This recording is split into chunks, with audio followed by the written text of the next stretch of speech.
Na aula passada, nós estudamos sobre variáveis JavaScript. Descobrimos que as variáveis são repositórios onde podemos colocar informações para serem utilizadas posteriormente. Aprendemos também que existem três tipos primitivos de dados JavaScript, que são a string, que representam textos em JavaScript. Temos o tipo number, que representam números inteiros ou fracionados. E temos o tipo boolean, que representam informações do tipo verdadeiro ou falso. Aprendemos também como nomear strings, ou nomear variáveis, aliás, né? Aprendemos que para nomear variáveis, nós começamos as nossas variáveis ou com uma letra, ou com um caractere underline, ou com um cifrão. E iniciamos as nossas variáveis, de preferência com letras minúsculas. E no caso de variáveis com várias palavras, ou seja, variáveis com nomes compostos, nós utilizamos o estilo camel case de nomeação de variáveis.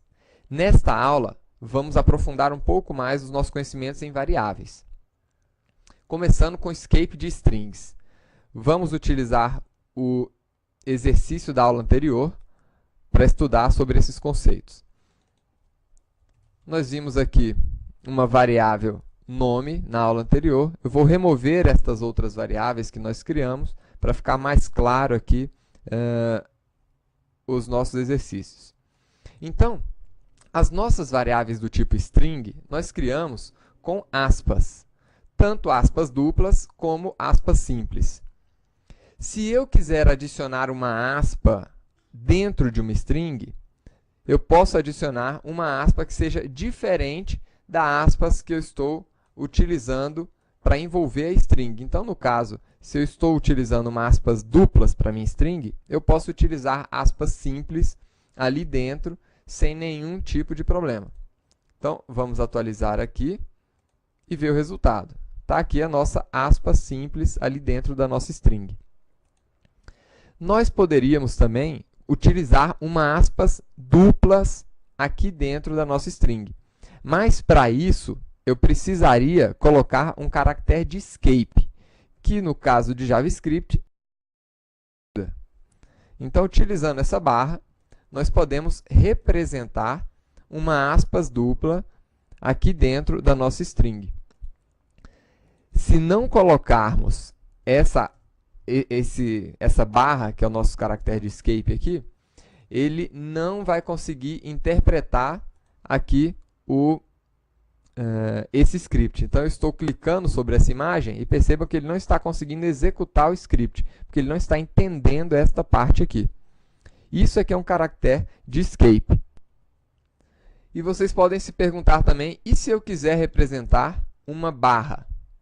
Aí eu utilizo duas barras aqui, uma representando o meu caractere de escape e a outra barra exatamente para imprimir a barra que eu desejo aqui no nosso script. Então, está aqui a nossa barra sendo representada aqui na nossa string. Para representar quebras de linha, eu também tenho um caractere especial. Então, por exemplo, quero colocar Ricardo e em uma outra linha, Lopes. Então, eu utilizo o caractere de escape barra N para representar uma quebra de linha. Então, está aqui o resultado, né? E nós temos vários outros caracteres que a gente poderia estar representando aqui. Vamos pegar, por exemplo, um caractere japonês, né? Então, que é um caractere Unicode aqui, 7231 é um caractere que representa aqui o símbolo para amor. Então, vamos ver aqui o resultado. Vou colocar antes aqui um caractere de quebra de linha. E logo em seguida o caractere do símbolo de amor. Então, está aqui. Ricardo Lopes e aqui embaixo o caractere Unicode em japonês. Se vocês quiserem aprender um pouco mais sobre caracteres Unicodes, existe um site que se chama unicode.org.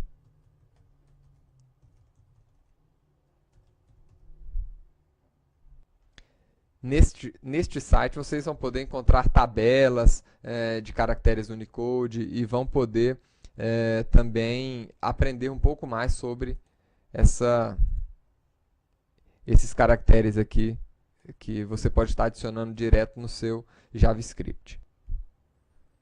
Outra informação importante. Além dos tipos primitivos string, boolean e number, como nós vimos, esses são os principais. Nós também temos outros tipos primitivos aqui em JavaScript. Então, por exemplo, nós temos aqui os tipos indefinido, o tipo null ou vazio, o tipo não é um número, not a number, e os tipos infinitos. Vamos ver aqui como nós podemos criar uma variável indefinida, por exemplo. Então, esta variável nome, ela está definida, porque nós atribuímos um valor a ela. Mas nós poderíamos criar uma variável sem atribuir nenhum valor a ela. Então, ela estaria indefinida. Vamos ver o resultado disso aqui no nosso browser. Então, está aqui. Ele está mostrando o valor undefined. Por quê? Nós não definimos o valor para essa variável. Um outro tipo de valor, e aí eu poderia chamar aqui a própria variável nome novamente, que estava anteriormente indefinida, e vou atribuir um valor null para ele, né, para essa variável. E agora é apresentado o valor nulo.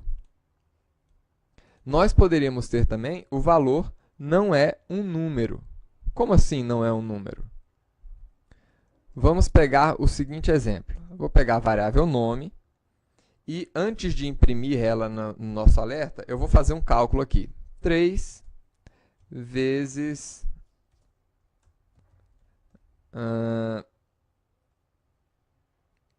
pessoas. 3 vezes pessoas. O que é isso? Isso é um número? Não, não é um número. Então, vamos ver o resultado aqui.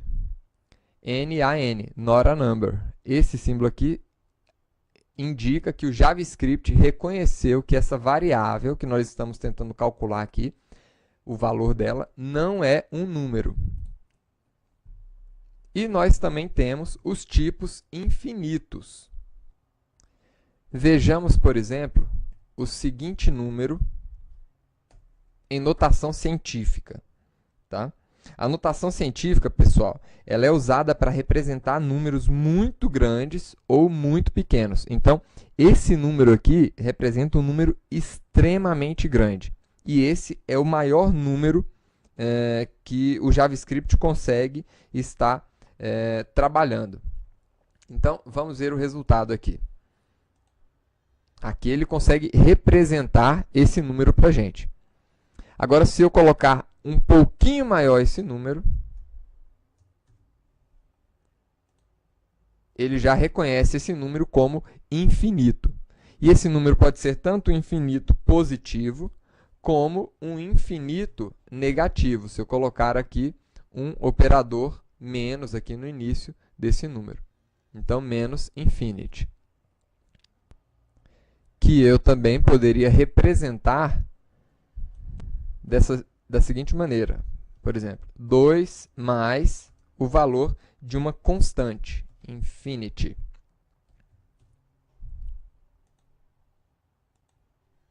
Então, está aqui. Né? Ele reconhece o valor dessa palavra reservada aqui como sendo uma constante que tem aquele valor que nós apresentamos aqui para vocês. Então, se essa palavra reservada infinity é uma constante, então, o que são constantes? Já que até agora a gente só falou de variáveis. Né? Então, as variáveis são dados, são repositórios onde a gente pode trocar os valores dela aqui dentro. Então, nós começamos com uma variável aqui indefinida. Então, vou até colocar o valor aqui, undefined. Depois, colocamos um valor nulo. Depois, colocamos um valor que não era um número, not a number. E, por fim, criamos um valor infinito aqui. infinity. E as constantes? O que são essas constantes? As constantes são variáveis que não se variam. São exatamente repositórios onde, uma vez que você definiu o valor dela, esse valor nunca mais deverá ser alterado. Então, por exemplo, como é que eu crio uma constante? Com a palavra const, né? Dessa forma, eu estou criando um repositório nomeado aqui, onde eu não vou poder alterar o valor. Então, total, ou horas do dia. Horas do dia. Então, o número de horas do dia, que são 24 horas, é uma constante, nunca vai se alterar. Agora, por exemplo, se eu tivesse que informar aqui quantas vezes um determinado site foi acessado, isso é uma constante? Não. Esse é o tipo de informação que vai variar de tempos em tempos. Outra questão importante. Em geral, nós criamos as constantes com o nome em letra maiúscula, porque aí já fica fácil da gente identificar que isso é uma constante, e as variáveis com letras minúsculas fica fácil a identificação. Tá? Então, imagine algumas situações. Nós queremos representar aqui o espaço do território brasileiro. Eu representaria isso com uma variável ou com uma constante? Com uma constante, né? Por que uma constante? Porque o espaço do território brasileiro não vai se alterar. Agora, com qual repositório eu deveria representar a população do Brasil? Aí sim eu deveria utilizar como uma variável, porque a população do Brasil se altera de hora em hora. E assim nós concluímos aqui essa aula de hoje, tendo visto aqui escapes de string, os tipos primitivos aqui undefined, null, not a number e infinite, sabendo que o infinite, essa palavra reservada especificamente, é uma constante, e constantes são dados que você não altera.